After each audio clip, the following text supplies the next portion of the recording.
we have the most efficiently run municipality in the valley, if not the state. I can bore you to tears with all the numbers that support that, but let me give you a couple. We currently have about 1,100 full-time equivalent positions at the town and 230,000 residents in the town. If we were to match Tempe's ratio for employees per 1,000 residents, we would have to add 1,200 employees tomorrow.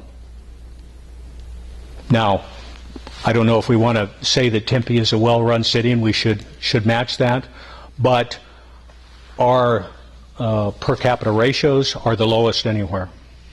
We have been doing more with less for so long, they can truly almost do the impossible with nothing. I believe that. Now, does that mean that there aren't certain inefficiencies? Certainly.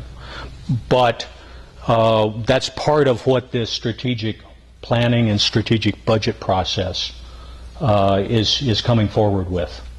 And so we will see what our employees are telling us, where they think that that we should be able to maybe trim what little fat there might be out there. You know, our police ratios are the lowest, but we've just got recognized as the 17th safest community in the United States, which makes us the safest community in the state of Arizona. We are the 36th best place to live. There's even one designation by a leisure magazine naming us one of the 26 best or most fun suburbs in the entire United States. That was in Gilbert magazine in the last month or two. It's just one little blurb.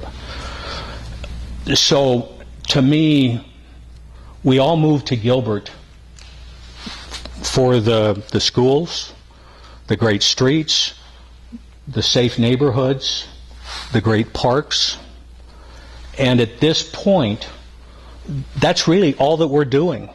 I mean, we're providing water, we're providing streets, we're providing parks for our children and our families to recreate in. I mean, it's not like we have built a performing arts center that we've got to figure out how to fund an additional $2 or $3 million worth of operating funds out of.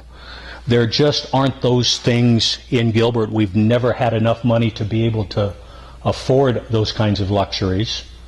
And so when it comes to looking at least priority things, sure, there are some things we can either raise fees or cut some more of our parks programs.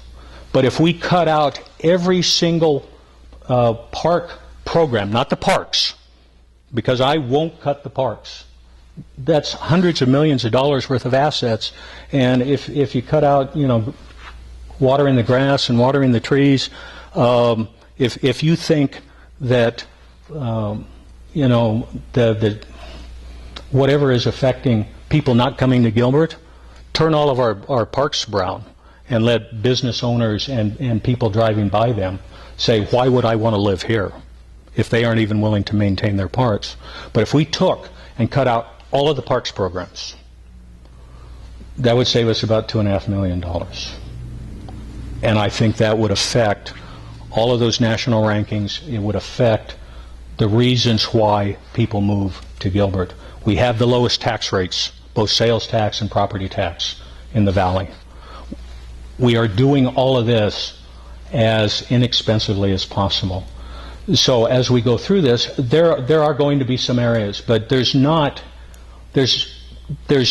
a big hidden $5 or $10 million budget item out there that we can all of a sudden discover and say, aha, we now have found the pot of gold at the end of the rainbow. We're going to be looking at incremental things. We are going to have to dip into our reserves. But that's what we're going to be looking at over the next several months.